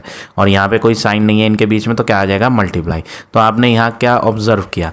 आपने यहाँ ऑब्जर्व किया कि b square is equal to 25 multiply c square आया है, बट यहाँ b स्क्वायर का आंसर मैंने कुछ बना रखा था। ये देखो, बी स्क्वायर का आंसर तो ऑलरेडी हमें मालूम है, तो हम यहाँ पुट कर देंगे कि बी स्क्वायर का आंसर ऑलरेडी ऊपर हमने प्रूव किया था 5 स्क्वायर। यहाँ पर लिख देंगे आगे प्रूव्ड अबव, ऐसा हमने ऊपर प्रूव अबव किया था ऊपर, इसलिए हम यहाँ पुट कर रहे हैं बी स्क्वायर का आंसर 5 स्क्वायर। तो इसको हटा दो और इसकी जगह आप 5a स्क्वायर लिख दो, और इक्वल में क्या लिखो? 25c square. ये जो 5 है यहाँ मल्टीप्लाई से राइट हैंड पे ले जाओ तो डिवाइड में आ जाएगा, और ये कट जाएंगे कितने बार? 5 बार। तो आपको यहाँ आंसर मिलेगा a square is equal to 5 multiply c square. कोई साइन नहीं था तो मल्टीप्लाई था, ठीक है ना। तो यहाँ पर भी कुछ इसी तरह की इक्वेशन बनी, जैसे यहाँ बनी थी वही सेम इधर भी बन रही है। आप यहाँ क्या देख रहे हो कि ए स्क्वायर का जो आंसर इक्वल में आ रहा है वो 5 का मल्टीपल है, 5 मल्टीप्लाई। तो जब ए स्क्वायर का आंसर 5 मल्टीप्लाई जैसा दिखाई दे रहा है तो आप बोलोगे ए स्क्वायर इज डिविजिबल बाय 5। ऐसे नंबर्स जिसको हम 5 मल्टीप्लाई कुछ भी लिख सकते हैं तो वो 5 के टेबल से कट सकते हैं नंबर, ठीक है ना। जैसे कि 10 है, 10 5 से कट जाता है, क्यों? क्योंकि हम 5 मल्टीप्लाई इसको लिख पाएंगे, 5 2 जा 10, तो इसलिए 5 से कट सकता है। तो जब ए स्क्वायर के आंसर में 5 मल्टीप्लाई दिखाई दे रहा है तो ए स्क्वायर 5 से डिविजिबल है। सो इसलिए क्योंकि ए स्क्वायर 5 से कट रहा है तो बिना स्क्वायर वाला, देखो यहाँ भी मैंने बात बताई थी ना, देखो जब बी स्क्वायर 5 से कट रहा था तो बिना स्क्वायर वाला जो बी है वो भी 5 से कट सकता है। ऐसे ही यहाँ है, ए स्क्वायर जब 5 से कटेगा सो we will say a is also divisible by 5, ठीक। अब नेक्स्ट वर्क क्या करना है, आप इन दो इक्वेशंस पे फोकस करो। देखो यहाँ क्या लिखा था, b इज डिविजिबल बाय 5, एक इस पे फोकस करो और एक ये देखो ये क्या है, a इज डिविजिबल बाय 5। आपने यहाँ क्या पता किया, आपने यहाँ पता किया कि b और a दोनों ही 5 से डिविजिबल है। तो आप यहाँ लिखो फ्रॉम हेयर वी गेट, यहाँ से हमें सॉल्व करके क्या मिला, हम from here we get a and b both are divisible by 5। यहाँ से हमें मिला है कि a और b दोनों ही 5 के टेबल से कट रहे हैं, और जिन टेबल से कोई वैल्यू कटती है उनको हम बोलते हैं फैक्टर। जैसे कि 10 किसके टेबल से कट सकता है, 1 के टेबल से, 2 के टेबल से, 5 के टेबल से, 10 के टेबल से, तो ये सब क्या कहलाते हैं, फैक्टर्स। तो a और b किसके टेबल से कट रहे हैं, दोनों के दोनों 5 से डिविजिबल हो रहे हैं, that means 5 is a common factor. तो यहाँ पर हम लिखेंगे देयरफॉर इनका 5 जो है वो एक कॉमन फैक्टर है, 5 इज ए कॉमन फैक्टर जो कि अदर देन 1 है, अदर देन 1, ये ब्रैकेट में लिखो। हमने यहाँ पता किया कि a और b का कॉमन फैक्टर कौन है, 5। 5 is a common factor of a and b। 5 जो है वो एक कॉमन फैक्टर है, किस किस का कॉमन फैक्टर है, दो अल्फ़ाबेट थे a और b, उनका कॉमन फैक्टर है, यानी जो कि अदर देन 1 है। और हम जानते हैं कि रेशनल नंबर जो होते हैं, मैंने आपको फर्स्ट एक्सरसाइज में रेशनल नंबर की डेफिनेशन पढ़ाई थी कि रेशनल नंबर में a अपॉन b दिखना चाहिए, नीचे डिनोमिनेटर में 0 नहीं होना चाहिए, और a और b कैसे नंबर होने चाहिए, को प्राइम। ध्यान करो ये बात मैंने आपको बताई थी, a और b कैसे नंबर होने चाहिए, को प्राइम नंबर होने चाहिए। को प्राइम मतलब उनका HCF 1 होना चाहिए। तो बट हमने यहाँ देखा कि इनका जो कॉमन फैक्टर जो HCF आ रहा है वो 5 आ रहा है, जो कि 1 नहीं है, अदर देन 1 है। सो दो a and b are not coprime, so we will say so a and b are not coprime. जो a और b थे वो को प्राइम नहीं थे। देयरफॉर 1/√5 जिसको आपने रेशनल माना था वो एक रेशनल नंबर नहीं है, is not a rational number. तो यहाँ पर साबित हुआ है कि जो हमने 1/√5 को a/b फॉर्मेट में लिखा था और रेशनल माना था वो हमने एक गलत एज्यूम किया था, क्योंकि a और b का कॉमन फैक्टर HCF 1 नहीं आ रहा, 5 आ रहा है। और अगर 1 आता तो ही वो को प्राइम माने जाते और वो रेशनल कहलाते, बट यहाँ पर 1 ना आकर के 5 आया, जिसकी वजह से वो को प्राइम नहीं है, इसलिए वो रेशनल भी नहीं होगा, क्योंकि रेशनल के लिए को प्राइम होना ज़रूरी होता है, न्यूमरेटर को भी और डिनोमिनेटर को भी। तो इस तरह से आप ये क्वेश्चन नंबर 10 करेंगे। अब आ जाते हैं नेक्स्ट क्वेश्चन पे।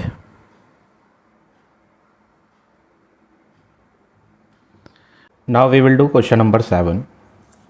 7th क्वेश्चन है, locate √17 on a number line. आपको यहाँ √17 को नंबर लाइन पे शो करना है। तो सबसे पहले आप क्या करेंगे, सबसे पहले तो आप एक लाइन ड्रॉ करें, straight line we will draw hair.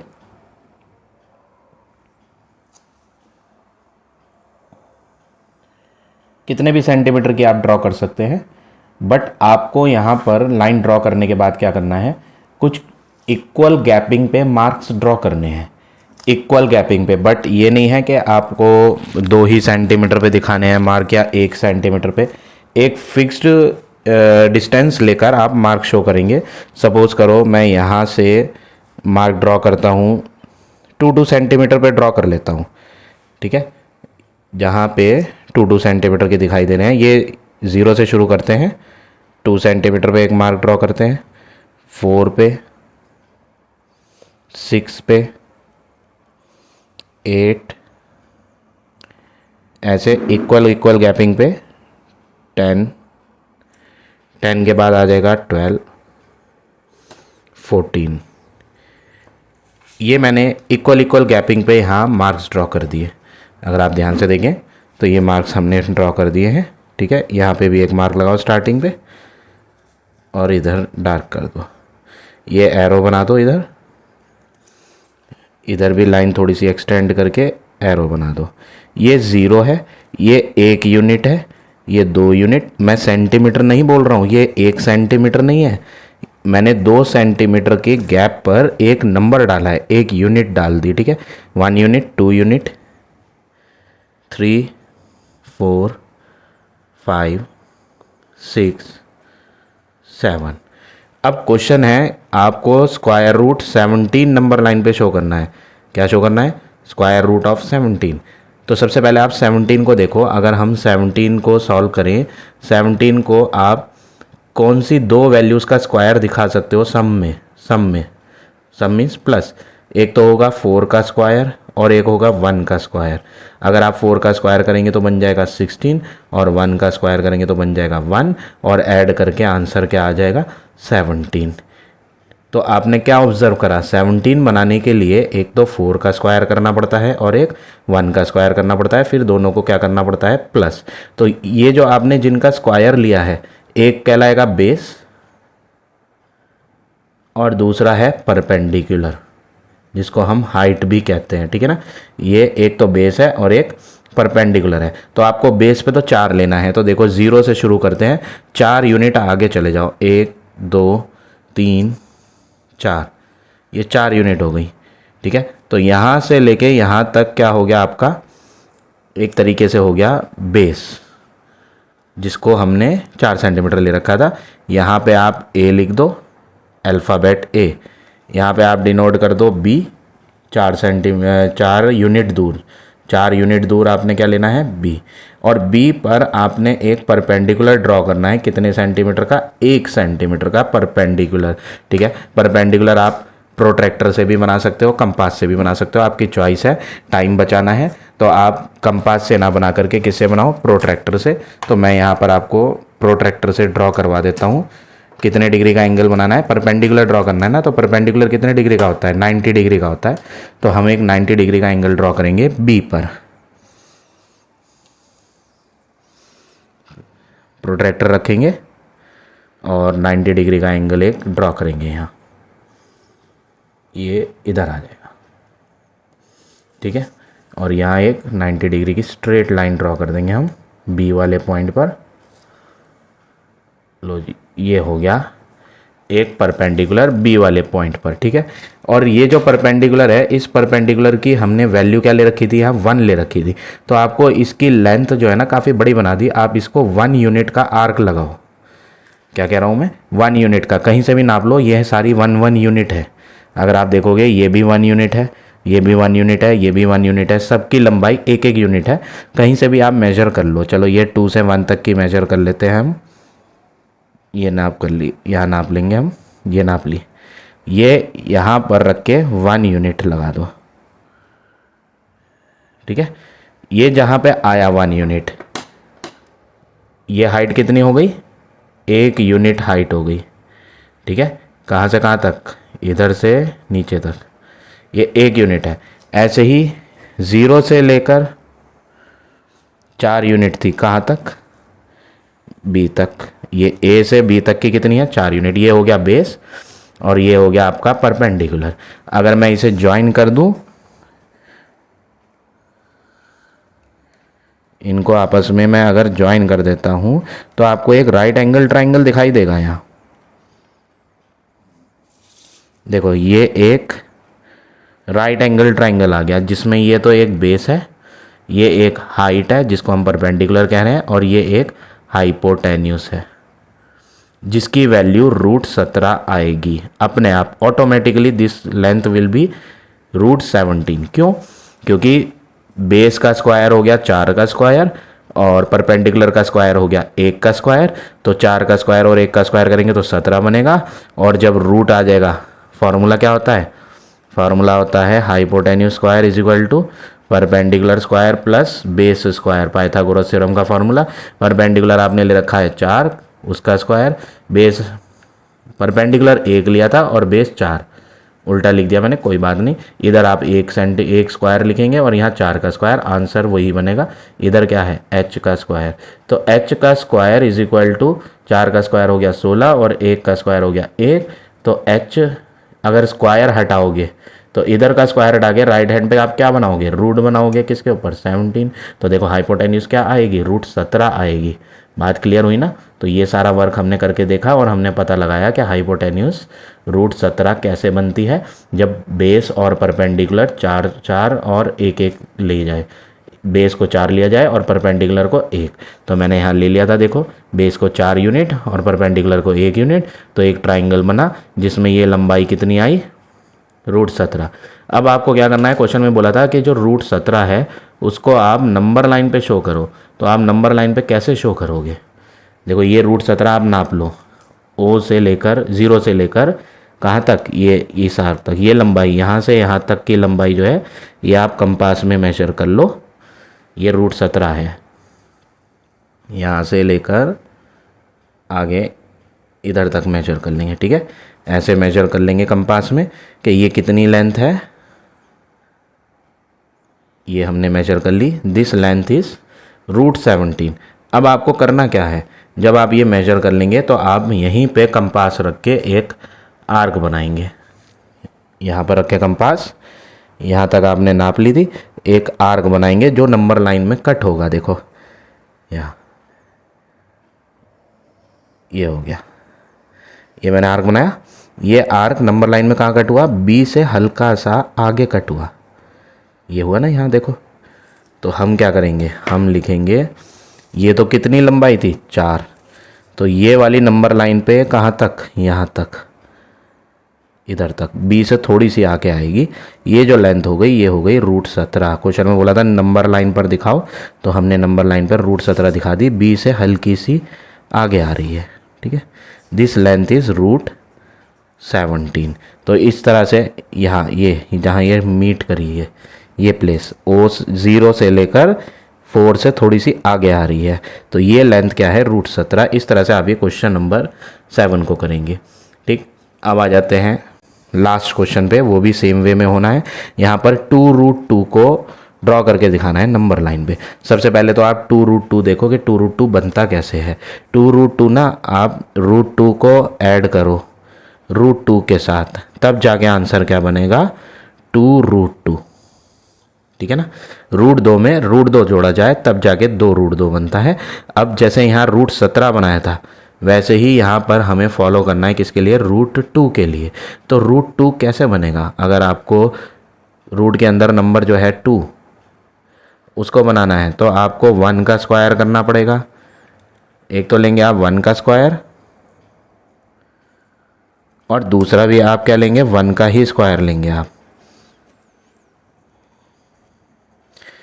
तब जाके आपका आंसर 2 बनेगा। जैसे हमने यहाँ करा था ना 17 में, एक तो लिया था 4 का स्क्वायर 16 और एक लिया था 1 का स्क्वायर 1, तब जाके जोड़कर क्या बना था 17। ऐसे ही यहाँ 2 बनाना है तो 2 कैसे आएगा, पहले भी 1 का स्क्वायर करो और दूसरा भी 1 का स्क्वायर, मतलब परपेंडिकुलर क्या लेना है आपने 1 और बेस भी क्या लेना है आपने 1 लेना है। तब जाके इन्हें ऐड करके 1 का स्क्वायर 1 प्लस 1 का स्क्वायर 1, तो ऐड करके क्या बन जाएगा 2 बन जाएगा। तो √2 बनाने के लिए परपेंडिकुलर और बेस आपको क्या लेना पड़ेगा 1 और 1। तो अब हम सेम कंसेप्ट जो हमने यहाँ क्वेश्चन नंबर 7 में यूज़ करा था वही यहाँ यूज़ करेंगे। पहले तो आप एक स्केल से लाइन ड्रॉ करें, स्केल से एक स्ट्रेट लाइन ड्रॉ करेंगे सबसे पहले हम।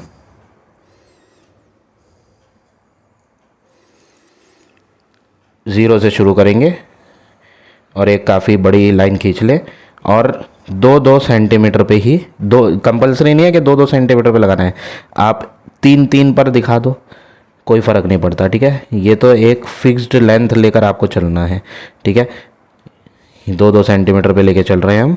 यहाँ 8, यहाँ 10, यहाँ आ जाएगा 12, यहाँ आ जाएगा 14, ठीक है। ये मैंने एक नंबर लाइन ड्रॉ करी और यहाँ पे मैं दिखा देता हूँ, कोई सी भी वैल्यू लिख दो। 0 से शुरू करेंगे, जैसे यहाँ हमने 0 से शुरू करा था, इधर भी चाहो तो आप इधर से 0 लिख दो, इधर से 0। चलो ये लिख दिया 0।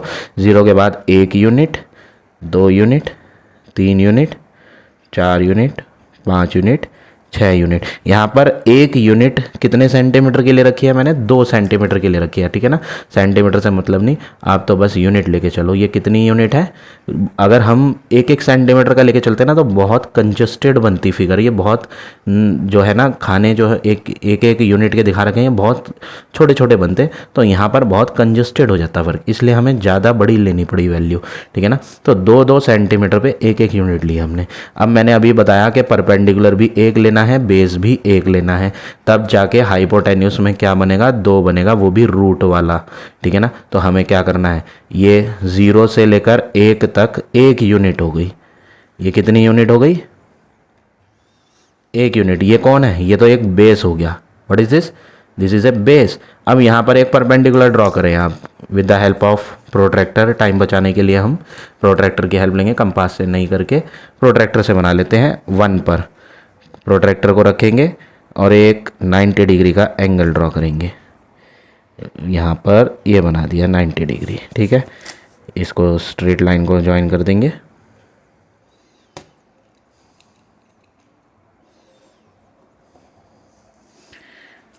तो ये हो गया आपका एक परपेंडिकुलर, ठीक है। बेस कितना लिया, देखो ये बेस है, 1 यूनिट बेस लिया। अब परपेंडिकुलर काफ़ी बड़ा ले रखा है, इसमें भी जो लंबाई कट करनी है परपेंडिकुलर की, वो भी देखो परपेंडिकुलर और बेस दोनों 1-1 लेने थे। तो हम क्या करते हैं, कंपास में ये 1 यूनिट मेजर कर लेते हैं 0 से 1 तक। लो जी, ये हो गई मेजर, ये हमने नाप ली 0 से कहाँ तक 1 तक। थोड़ी सी और कम कर देते हैं, अब ठीक है। 0 से 1 तक नाप ली, ठीक है।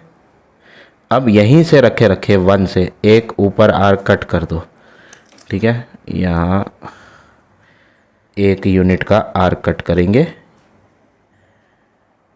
ये, ठीक है। ये जो 1 यूनिट का आपने आर्क कट किया है, ये कितनी यूनिट है 1 यूनिट। 1 यूनिट बेस हो गई और ये 1 यूनिट क्या हो गई परपेंडिकुलर।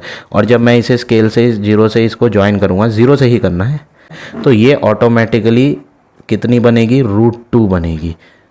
90 डिग्री यहाँ है, ये एक राइट एंगल ट्राइंगल आया, इसकी हाइपोटेन्यूज कितनी बनेगी √2 बनेगी, क्योंकि इसमें बेस भी 1 लिया हुआ है और परपेंडिकुलर भी 1 लिया हुआ है।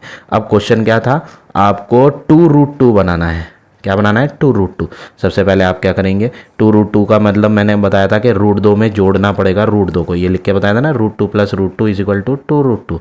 तो आपको क्या करना है, पहले तो आप √2 बनाओ, इसको नाप लो। हम इसको नाप लेते हैं, तो हम इसको √2 को मेजर कर लेते हैं। ये जो हाइपोटेन्यूस आई थी ये हमने मेजर कर ली। आर्क लगा दो जो लाइन में जाके टकराएगा। देखो यहाँ टकराया ना, मैं यहाँ लिख देता हूँ, यहाँ से शुरू होके इधर तक ये लेंथ, यहाँ तक की लेंथ जहाँ पे ये मीट करा, ये कितनी है √2। अब एक √2 और चाहिए आगे, तो हम क्या करेंगे, यही मेजरमेंट जो हमने अभी नापा था, नापा था नहीं, उसको यहाँ रख के अब दोबारा लगा दो आर्क आगे की साइड यहाँ। लो जी ये लगा दिया, ठीक है। तो आगे की साइड भी कितनी बन गई, √2 बन गई। यहाँ तक, कहाँ तक, जहाँ पे ये लाइन टच हुई है नंबर लाइन पे, यहाँ ये भी कितनी आई, √2। तो टोटल वैल्यू 0 से लेकर यहाँ तक की √2 प्लस √2 क्या हो गई, 2√2। ये हो गई आपकी 2√2। तो क्वेश्चन में बोला था ड्रॉ द लाइन ऑफ 2√2, तो ये आ गया हमारा 2√2। तो इस तरह से आप ये क्वेश्चन नंबर 11 करेंगे। So now this exercise is over. I hope आज का पढ़ाया हुआ टॉपिक आपको समझ आ गया होगा। If you like my way of teaching then please like, comment और शेयर ज़रूर करें। In the next video I will give you next exercise.